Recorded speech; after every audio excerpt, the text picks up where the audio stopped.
Hola y bienvenidos a la segunda parte de la introducción en la cual vamos a estar considerando también al resto del fondo histórico y los cuatro métodos de interpretación que se han propuesto para ver y entender el Apocalipsis. Bueno, vamos a comenzar primeramente con el fondo histórico.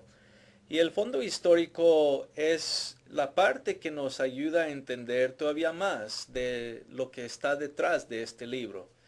Y vamos a comenzar con el apóstol Juan, el autor. Ahora, la mayoría de las personas creen que el apóstol Juan fue el escritor del Apocalipsis. Y por buena razón. Ya hemos hablado de los padres eclesiásticos y que la mayoría de ellos creían que Juan era el autor, el apóstol Juan, y que el libro fue inspirado por Dios. Algunos están mencionados aquí en esta parte de la página y solo para recordarnos quiénes son algunos de ellos: Justino Mártir, Ireneo, Clemente de Alejandría, Orígenes, Tertuliano e Hipólito de Roma y otros, pero esta es una lista parcial de algunos de ellos. Bueno, siguiendo adelante y viendo la prueba interna. Cuando hablamos de la prueba interna, estamos hablando del texto mismo del Apocalipsis. Es decir, al leer el texto, ¿qué aprendemos del autor? ¿Qué podemos entender del autor? Bueno, nos damos cuenta que el autor se identifica como Juan en el verso 1 y dice siervo Juan, el siervo Juan, que no es decir el apóstol, no se llama apóstol, se describe como un siervo. Y aquí es importante porque el autor por lo menos se identifica como Juan. Y como mencionamos antes, no escribe en un nombre seudónimo, sino en su propio nombre. También algo más que vemos es que el autor piensa que su libro, su escritura, no es cualquier obra apocalíptica. Él piensa que es un mensaje inspirado por Dios, que es la palabra de autoridad de Dios, ya que llama a su libro como una profecía. Recordamos lo que estábamos diciendo en el significado de profecía. Profecía es recibir la palabra de Dios y comunicar esa palabra al pueblo de Dios. Así que el autor piensa que su libro es la palabra verdadera de Dios. Y por esa razón que el libro es inspirado, ya que viene por Dios y por medio de Cristo Jesús. Algo más que nos ayuda a entender que el autor de este libro es el apóstol Juan es que hay muchas semejanzas entre el Apocalipsis con el cuarto evangelio, es decir, el evangelio de Juan. Y por estas semejanzas parece ser que fue el mismo autor. El que escribió el evangelio de Juan parece ser el mismo autor del Apocalipsis. Entonces la literatura interna o la prueba interna nos demuestra que sí, podría ser y muy probablemente es Juan el apóstol el autor de este libro. Bueno, ¿qué de la información en contra del apóstol Juan? Ya hemos mencionado algunos que estaban en contra de Juan como el autor. Recordábamos a Dionisio de Alejandría. Él no pensaba que había sido escrito por el apóstol Juan, aunque sí lo había recibido como palabra inspirada de Dios. Él nomás dudaba que Juan fue su apóstol. Y el grupo Alogoi, que rechazaron al libro también. Así que no vamos a pasar mucho tiempo hablando de esa evidencia en contra de Juan. Pero hablando del texto mismo, ¿qué nos enseña el texto que podría ser tomado como que Juan, otro Juan que el apóstol, fue el autor. Bueno, como ya hemos mencionado, el autor nunca se describe como apóstol. Sin embargo, no es gran problema esto porque tampoco hace eso en el Evangelio de Juan. De hecho, allá en el Evangelio de Juan no hay ni el nombre de Juan. El autor allá siempre se describe como el discípulo que Cristo amaba. Por lo menos aquí tenemos a Juan y eso nos ayuda para entender mejor que es el apóstol Juan. Pero, sin embargo, es importante ver que nunca se nombra apóstol. Otro punto en contra, vamos a decir que podría ser en contra de Juan, es que la gramática griega del Apocalipsis es muy diferente que la gramática griega en el Evangelio de Juan. Es decir, cuando se estudia el texto griego del Evangelio y del Apocalipsis, muchos dicen, wow, hay mucha diferencia entre las dos escrituras. El Evangelio de Juan es muy básico, el griego, en su estructura, en su gramática, muy básico. Pero el Apocalipsis parece ser un griego más avanzado, más técnico, más complicado. Y las personas que miran esto dicen, ¿cómo es posible que fue el mismo autor del Evangelio y el Apocalipsis, ya que el griego es tan diferente, la estructura y la gramática? Bueno, esta tal vez es la parte en contra del apóstol Juan más grande que se puede presentar, la diferencia en la gramática griega. Sin embargo, no es de tan gran problema, ¿verdad?, este detalle, ya que se puede explicar de varias formas. Número uno, Juan puede escribir diferente un libro que el otro. En otras palabras, no solo porque hay una gran diferencia en gramática, significa que no pudo haber sido el mismo escritor. Otra cosa que puede ayudarnos es que un amanuense posiblemente asistió a Juan en escribir el documento. Un amanuense es más como un secretario, un escriba, la persona que hacía la escritura. El autor dictaba una carta y un amanuense o secretario la escribía.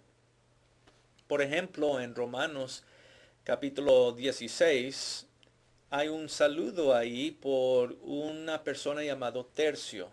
Y dice, yo Tercio escribí la carta. Y uno ve a eso y dice, bueno, ¿qué pasa? Yo pensé que Pablo era el autor. Y sí, Pablo fue el autor. Sin embargo, lo que pasó es que Pablo utilizó a un amanuense para escribir, alguien que tenía letra más bonita, mientras él dictaba la carta. Es posible que Juan pudo haber utilizado a alguien así, aunque no hay nada que nos indique que sí hizo esto Juan, pero es otra posible explicación. Debemos recalcar aquí al final que la mayoría de la evidencia sugiere que el autor de este libro fue el apóstol Juan. Y por esa evidencia externa, tanto como interna, nosotros vamos a decir que el apóstol Juan fue el autor verdadero de el libro.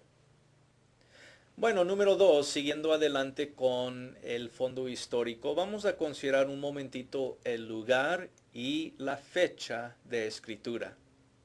El lugar y la fecha de escritura. Primeramente, el lugar de escritura. El capítulo 1, verso 9, nos dice que Juan se encontraba en la isla de Patmos al recibir esta palabra de Dios y de Jesús.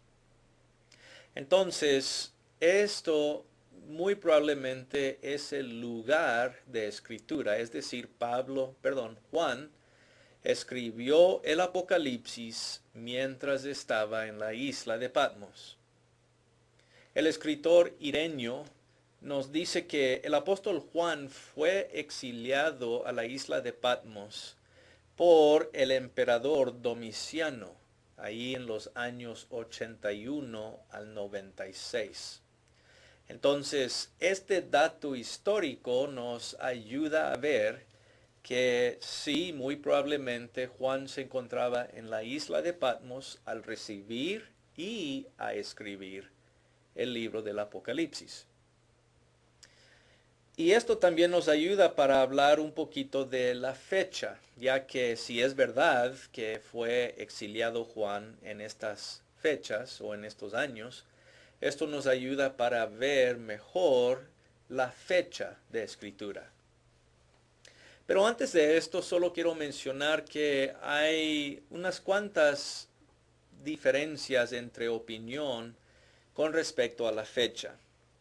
Algunos piensan que fue escrito durante el reinado de Domiciano, ya que tenemos esta confirmación de que Juan fue exiliado a la isla en el reinado de Domiciano, el año 81 al 96. Pero algunos piensan que el libro fue escrito no en el reinado de Domiciano, el emperador, pero dentro del reinado de su padre que vino antes de él, llamado Vespasiano. Él reinó en los años 69 a 79 después de Cristo. Y hay algunos que piensan que el libro es escrito durante su reinado. Todavía otros piensan que fue escrito durante el reinado de Nerón, quien era hermano de Domiciano y también hijo de Vespasiano. Y se piensa que él reinó en los años 54 al 68. Era uno de los emperadores más locos y más que perseguía a la iglesia. Nerón era el emperador bajo el cual se culparon a los cristianos por el gran incendio de Roma en el año 68. Y se sabe históricamente que ambos, el apóstol Pablo y el apóstol Pedro, fueron ejecutados bajo el reinado de Nerón en el año 68 después de Cristo. Así que algunos piensan que la persecución que se ve en el Apocalipsis viene más de esa fecha bajo el reinado de Nerón. Pero como ya hemos dicho, la mayoría de la evidencia nos sugiere que el libro fue escrito más tarde, cerca al fin del primer siglo, por ahí entre los años 90 al 95, posiblemente 96. Y parece ser que esta fecha es mejor, aunque es un poco difícil decir con certeza que es esta fecha y no una de las otras dos. Pero como digo, la mayoría de la evidencia nos sugiere esa fecha mejor. Bueno, vamos a hablar un tantito de los destinatarios de esta carta. ¿Quiénes son? Bueno, se nos dice en el verso 11 que este mensaje del Apocalipsis debe ser enviado a las 7 iglesias de Asia. Y se nos nombran. Ahí las ciudades donde se encuentra la iglesia incluye Éfeso, Esmirna, Pérgamo, Tiatira, Sardis, Filadelfia y Laodicea. Estos son los destinatarios o los receptores originales de este libro. Y debemos ver que estas iglesias son iglesias verdaderas, literales, que existían en ese tiempo, ¿verdad? En Asia Menor. Así que es importante ver que sí son iglesias literales. La razón por la cual digo eso es porque algunos han sugerido que el número 7, lo cual representa la perfección y algo que es completo, habla aquí más de no 7 iglesias verdaderas, pero el 7 representando a toda la iglesia en general. Así que se piensan que estas iglesias son figuras o símbolos de la iglesia en general, ya que es el número 7 de congregaciones. Bueno, esto podría ser posible, pero más parece que sí son verdaderas iglesias localizadas en Asia Menor y ellas son las que reciben este libro, este mensaje de el Apocalipsis. Bueno, hablando un poquito del propósito del libro, ¿cuál es la meta del Apocalipsis? ¿Qué es lo que está tratando de lograr? Bueno, el propósito del libro es básicamente dar ánimo a la iglesia y esperanza en medio de persecución para que ésta permanezca fiel ante Dios. En otras palabras, el propósito del libro es de animar a la iglesia, de consolar a la iglesia y decirle a la iglesia que ella es vencedora y que ella triunfará, así que debe seguir fiel a Dios, aun cuando se enfrenta con persecución. La forma en que el libro logra esa meta es en proclamar dos verdades. Número uno, que la iglesia es victoriosa. Y número dos, que Satanás y sus fuerzas, sus aliados, son derrotados. Entonces, el libro quiere dar ánimo y esperanza a la iglesia. ¿Cómo lo hace? Proclamando dos verdades. La iglesia gana, es triunfadora, y Satanás y sus aliados son derrotados y serán juzgados por Dios. Esa es la forma en que el libro busca animar a los cristianos del primer siglo. Bueno, eso cierra el pensamiento que queríamos dar acerca del fondo histórico de este libro. Ahora vamos a considerar finalmente los 4 métodos de interpretación. Los 4 métodos principales que se han propuesto a lo largo de los siglos para interpretar al libro del Apocalipsis son los siguientes. Número 1, el método futurista. Número 2, el método histórico continuo. Número 3, el método preterista. Y número 4, el método idealista. Vamos a hablar en detalle de cada uno de estos 4 métodos para entenderlos mejor. Primeramente, el método futurista.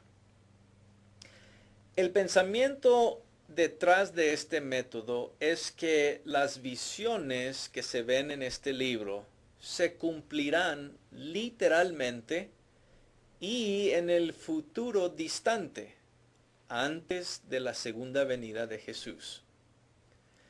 Por esta razón, algunas personas han descrito este método como el método futurista literalista, ya que el pensamiento de este método es que las cosas escritas en el Apocalipsis van a ser cumplidas literalmente.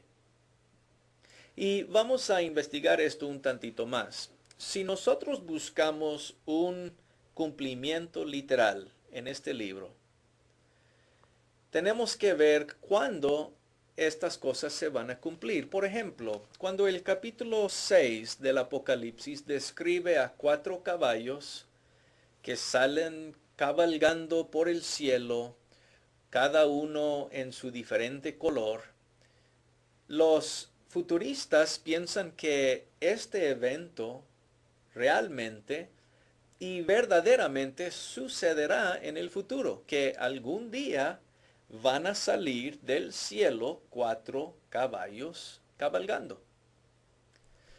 Pero porque ese evento no ha sucedido todavía, no se ha visto ese evento todavía, dicen todavía tiene que ser futuro, ya que no se ha visto todavía. Entonces veamos la relación aquí.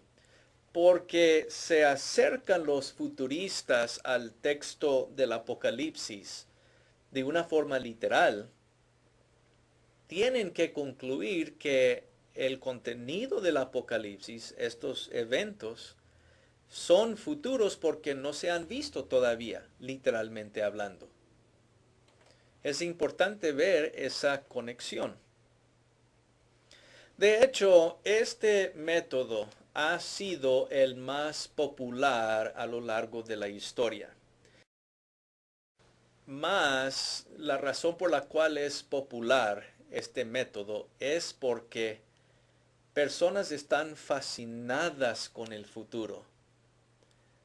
Personas quieren saber qué va a suceder cerca del fin del mundo.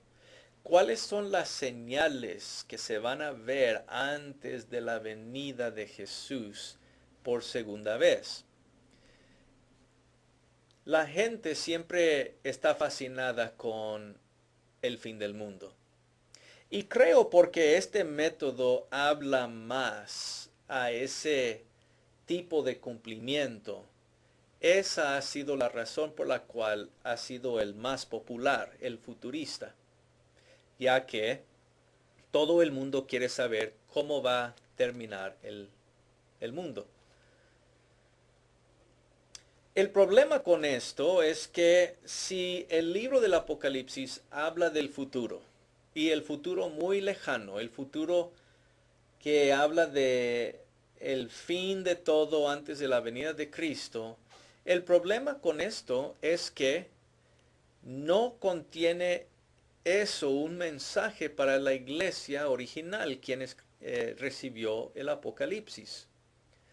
En otras palabras, si este libro habla del futuro lejano, ¿cómo ayuda este libro a la situación de la iglesia del primer siglo?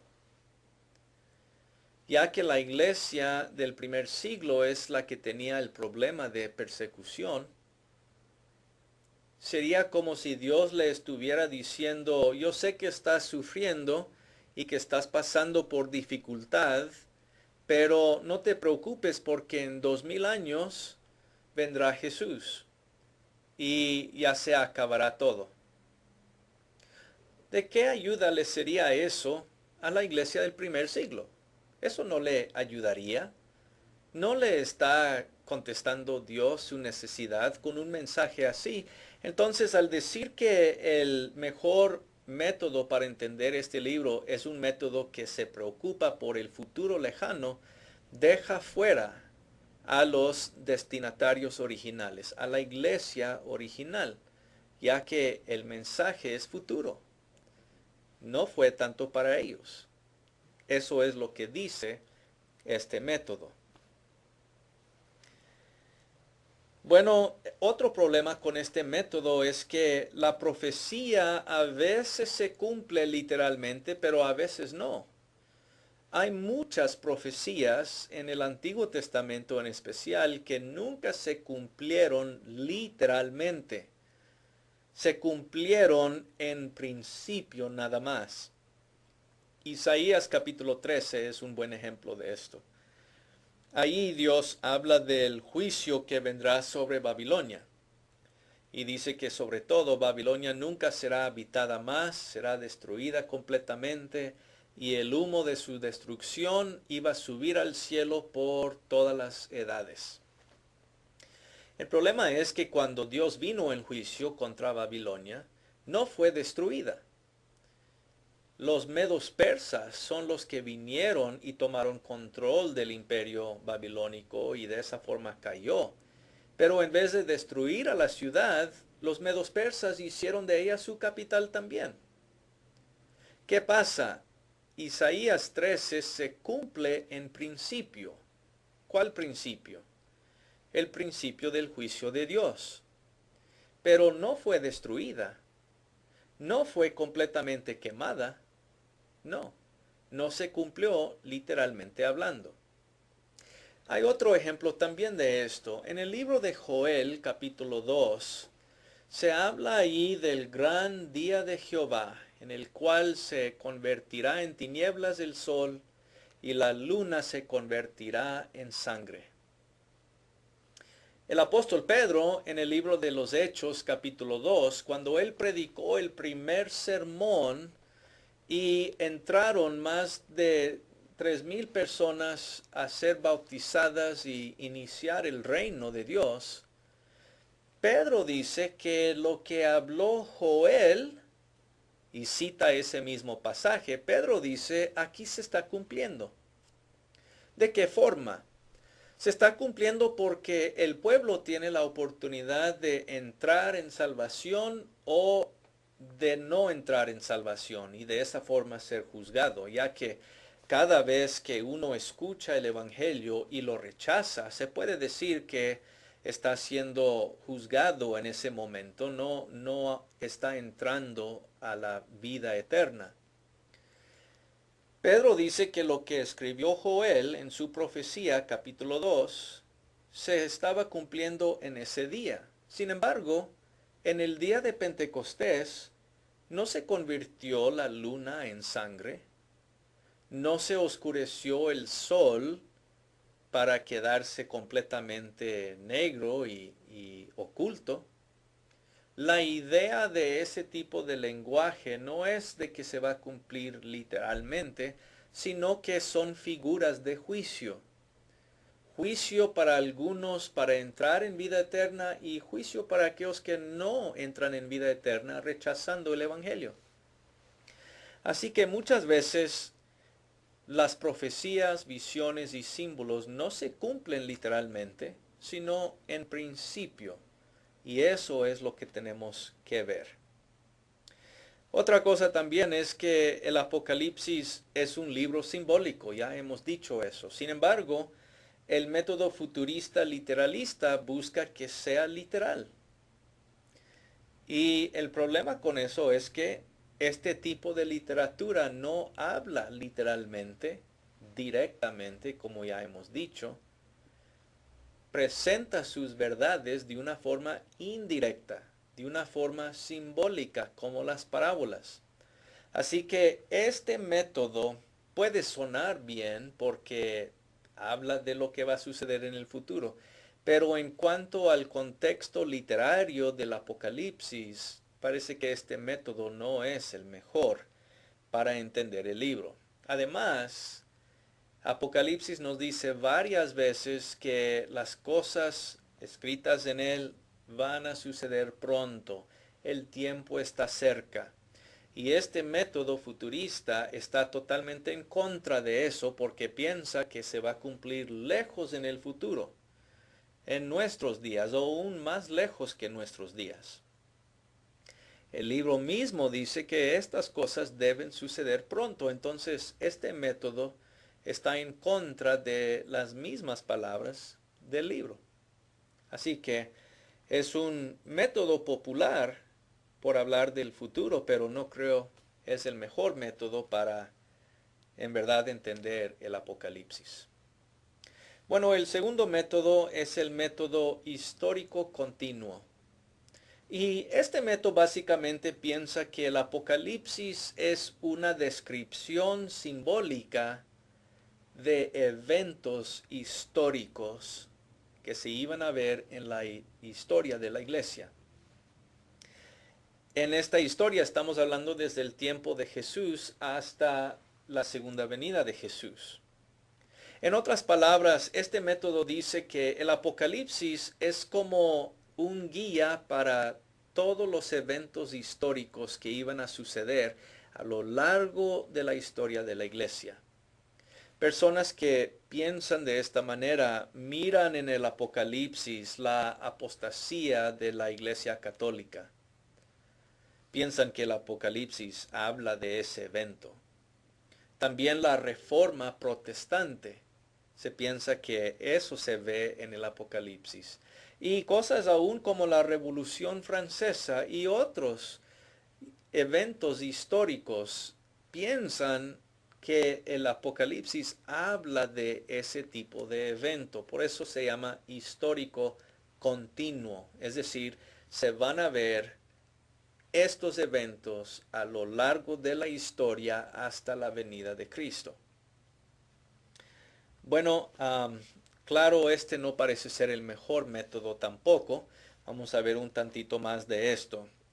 Es este método que es responsable por tantos cálculos erróneos de años y fechas y datos que personas siempre están tratando de utilizar para determinar ¿Cuándo van a suceder estas cosas? ¿Cuántos años faltan? Toman años que se hablan en Apocalipsis, figuras, ¿verdad? Que ellos toman y multiplican estos números con estos otros números y sacan ciertas fechas y sacan ciertos cálculos y van haciendo una gran colección de cosas que el Apocalipsis en verdad ni habla de estas cosas. El propósito del Apocalipsis no es de hacer cuentas y contar años y sacar fechas y datos y cálculos y lo demás. Sin embargo, es este método que se ha acercado al Apocalipsis de esa manera. Bueno, la debilidad de este método es como el método futurista. La debilidad es que ese tipo de entender el Apocalipsis no le da nada de ánimo y esperanza a la iglesia del primer siglo. Ya que si estamos buscando los eventos que están por venir en el futuro, ¿qué tiene eso que ver con la iglesia original? Nada.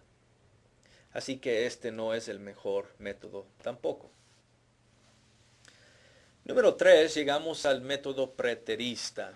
Y este método sí creo que está más cerca a entender el Apocalipsis como se debe. El preterista es el método que está en contradicción con el futurista. Si el futurista piensa que el Apocalipsis habla del futuro lejano, el preterista piensa que el Apocalipsis describe eventos ya cumplidos en el pasado. Entonces el futurista mira hacia el futuro lejano. El preterista mira hacia el pasado. Y este método apoya la idea de que el libro tiene un mensaje y significado para los destinatarios originales. Ese es uno de los puntos más fuertes al favor de este método. Porque si se piensa que el contenido del Apocalipsis tiene que ver con eventos más cercanos al día de la iglesia original, eso le va a ayudar más a la iglesia original, ¿verdad? Va a ser un mensaje más de ánimo para ellos. También este método, lo bueno de este método es que respeta la naturaleza de este libro como un libro apocalíptico. En otras palabras, ¿recuerdan que el método futurista mencionábamos que ellos miran al libro de una forma literal? Y de esa manera pueden ser caracterizados como futuristas literalistas. Bueno, el método preterista considera que el libro es simbólico y no literal. Entonces, eso es una forma de respetar la naturaleza de este libro. Lo considera como simbólico, ya que es un libro simbólico. Bueno, un poquito más de este método preterista. Este método está de acuerdo con las palabras del capítulo 1, verso 3, cuando dice que estas cosas escritas en este libro deben suceder pronto.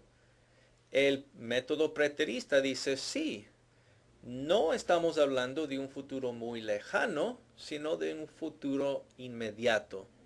Y de esa forma queda bien con las palabras del capítulo 1, verso 3. ¿Cuál es el problema de este método? Bueno, la debilidad de este método es que no habla del fin del mundo.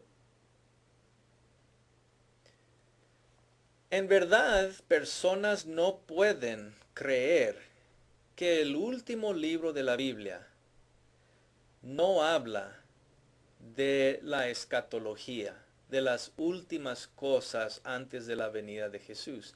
Piensan que es imposible que el último libro no hable de la segunda venida de Cristo en particular.